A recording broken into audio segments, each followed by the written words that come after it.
Welcome to Pankaj Sharma classes chapter 3 exercise 3.5 की word problems पे आगे जी। अब हम इससे पहले सब्स्टिट्यूशन भी सीख लिया, एलिमिनेशन भी सीख लिया, क्रॉस मल्टीप्लिकेशन भी सीख लिया। जिन्होंने अभी तक ये क्वेश्चंस नहीं करे हैं वो प्लेलिस्ट में जाके चेक कर लें। स्टार्टिंग से सीरियल वाइज वीडियोस लगाई हुई है मैंने, वो आप वहां से शुरुआत से जब चैप्टर को करते हो ज़्यादा बेहतर समझ आता है। तो अब वर्ड प्रॉब्लम्स का जो क्वेश्चन है वो चलिए करते हैं। वो सबसे इंपॉर्टेंट है क्वेश्चन को पढ़ना। क्या कहा है जी क्वेश्चन में, देखते हैं। A part of a monthly hostel charges is fixed and the remaining depends on the number of days one has taken food। इसका क्या मतलब है? एक हॉस्टल के बारे में बात हो रही है, उसका एक हिस्सा चार्जेस का, चार्जेस हो गए, दो तरीके के चार्जेस होते हैं हॉस्टल में मोस्टली आप सोचोगे तो। एक हो गया रहने का, एक हो गया खाने का। रहने का जो चार्ज है वो उन्होंने फिक्स किया हुआ है। अब जो खाने का चार्ज है वो इस बात पे डिपेंड करता है कि बच्चा कितने दिन खाना खाएगा। अब जो जितने दिन खाना खाएगा उतने दिन के उसको पैसे देने पड़ेंगे। अब यहां पे क्या लिखा हुआ है, when a student A takes food for 20 days she has to pay ₹1000। अब एक स्टूडेंट ने 20 दिन तक खाना खाया और टोटल पैसा पे करा ₹1000। अब जो 1000 रुपीज जो पे करे हैं उसमें फिक्स वाला भी है और खाने का भी है, दोनों का टोटल है। उसके बाद में क्या कहता है, एक स्टूडेंट है, यहां पे क्या लिखा है, where a student B who takes food for 20 days, और जिसने 26 दिन तक खाना लिया 26 days पेज ₹1180। मतलब क्या हुआ, 1180 रुपए पे करे अगर 26 दिन तक खाना लिया है।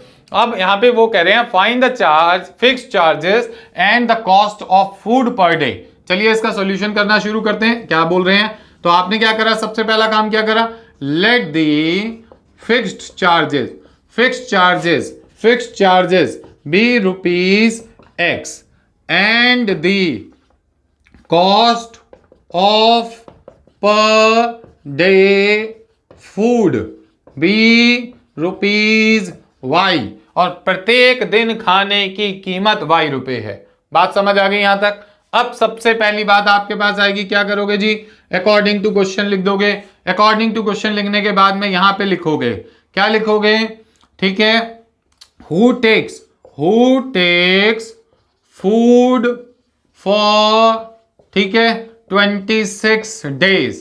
अब बात आती है 26 डेज वाले को पहले लोगे, 20 डेज वाले को पहले लोगे। पहले किसकी बात हो रही थी, 20 डेज वाले की, और बाद में किसकी बात हो रही है, 26 डेज वाले की। तो 20 डेज वाले को पहले ले लो बेटा। अब 20 डेज वाले के बारे में बात करेंगे तो X रुपए तो उसको देने ही पड़ेंगे, X रुपए तो फिक्स चार्ज है जो उसको देना ही पड़ेगा। 20 दिन खाना खाया, 20 प्लेट खाना खाया तो 20Y हो गया, खाने की कॉस्ट हो गई। ध्यान से समझो, आपने एक प्लेट खाना खाया तो 1Y हो जाएगा क्योंकि एक प्लेट की कॉस्ट Y है। 2 दिन खाना खाया तो 2Y हो जाएगा, 20 दिन खाना खाया तो 20Y हो जाएगा, 26 दिन खाना खाया तो 26Y हो जाएगा। टोटल कॉस्ट इस तरीके से निकल के हमारे सामने आ जाती है। तो यहां पे अब बात समझो, इन दोनों का अगर मैं टोटल कर देता हूं तो टोटल अमाउंट आ जाएगा 1000 रुपीज। तो टोटल अमाउंट आ गया मेरा 1000 रुपीज। इसको मैंने क्या मान लिया, फर्स्ट इक्वेशन मान लिया। अब सर हम इसको कौन से मेथड से सॉल्व करेंगे, एलिमिनेशन से, सब्स्टिट्यूशन से, क्रॉस मल्टीप्लिकेशन, जिस मर्जी से कर लो। बोला होगा क्वेश्चन में तो फिर उसी से करना है, अगर नहीं बोला होगा तो जिस मर्जी से कर दो। आपके पास में यहाँ पे who takes food for 26 days. अब आपने यहां पे क्या लिख दिया, x प्लस में 26y इज इक्वल्स टू 1180 रुपए वो पे कर रहा है। तो आपने यहां पे वैल्यू आ गई। ये आपके पास में कौन सी इक्वेशन हो गई, सेकेंड इक्वेशन हो गई। देखो एलिमिनेशन मेथड सबसे आसान होता है। एलिमिनेशन मेथड का एक छोटा सा बेचारा फॉर्मूला बनाओ, इक्वेशन 1 माइनस इक्वेशन 2। मतलब क्या हुआ, x में से x जो है वो सब्ट्रैक्ट हो जाएगा क्योंकि साइन सेम है। तो आपने यहां लिखा x प्लस में 20y इज इक्वल टू 1000। यहां पे लिखा x प्लस में 26y is equal to 1180। Minus minus minus यहां कैंसिल कर दिया, मतलब नीचे लगा दिया, ये वाला साइन माइनस का है, एक प्लस का एक माइनस का कैंसिल हो जाएगा। 26 में से 20 गए तो माइनस का 6y बचेगा, इक्वल्स टू यहां पर आपके पास में माइनस का 180 बचेगा। माइनस से माइनस कैंसिल। अब आपके पास जो y की वैल्यू है 180 डिवाइडेड बाय कितना हो गया बेटा, 6 हो गया। तो इसका मतलब एक दिन खाने की जो कीमत आ रही है वो 30 रुपीज आ रही है। अब आप क्या करोगे, पुट कर दोगे y is equal to 30 in equation number 1 में करो, 2 में करो, किसी में भी कर दो, ये y की वैल्यू आ गई। अब यहाँ पे x को x लिख दिया, प्लस को प्लस लगा दिया, 20 को 20 लिख दिया, y की जगह आपने 30 लिख दिया, और यहाँ पे इक्वल्स टू में आपके पास 1000 है। अब यहाँ पे x प्लस में ये 600 आ गया, इक्वल्स टू 1000 आ गया, तो x की वैल्यू जो है वो आपके पास 1000 माइनस 600 हो गई, तो x की वैल्यू जो है वो आपके पास हो गई 400। तो इसका मतलब यहां पे आप क्या लिखोगे, देयरफॉर फिक्स्ड चार्जेस, यहां पे हमारे पास में फिक्स्ड चार्जेस, ठीक है, ऑफ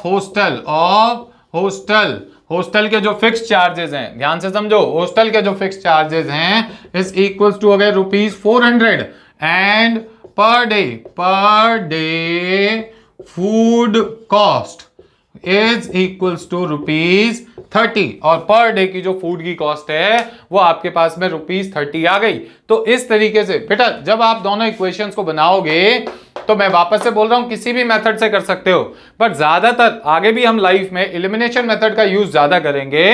तो आपने बोला हुआ है तो उसी मेथड से करना है। अगर बोल दिया इसके साइड में लिख दिया solve by substitution method, solve by cross multiplication, solve by elimination, फिर तो आपको उसी मेथड से करना है, अदरवाइज आप जिस मर्जी मेथड से करो। ठीक है जी, इस क्वेश्चन की प्रैक्टिस करो। जिन्होंने अभी तक हमारा चैनल सब्सक्राइब नहीं करा है वो सब्सक्राइब भी कर लो। Thank you very much.